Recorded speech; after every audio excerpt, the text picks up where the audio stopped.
Hiyo ndio daraja letu, na mheshimiwa ndo anapita anajionea hali halisi ya daraja la Mto Mzinga huko bajaji. Mimi mkuu wa mkoa na mkuu wa wilaya, sisi sio mainjinia.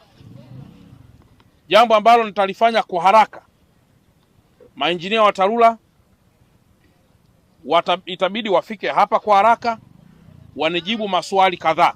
Swali langu la kwanza ambalo ni la muhimu sana kwenye ukandarasi, kwenye ufundi na huo uinjinia wao, ni lazima waangalie, je, panawezekana kujengwa daraja, yani kuweka pesa ili paweze kutumika kwa daraja la kudumu. Hilo ni jambo la kwanza. Lakini jambo la pili, huwa tunaangalia pia uelekeo wa barabara yenyewe. Je, panafaa kuweka pesa?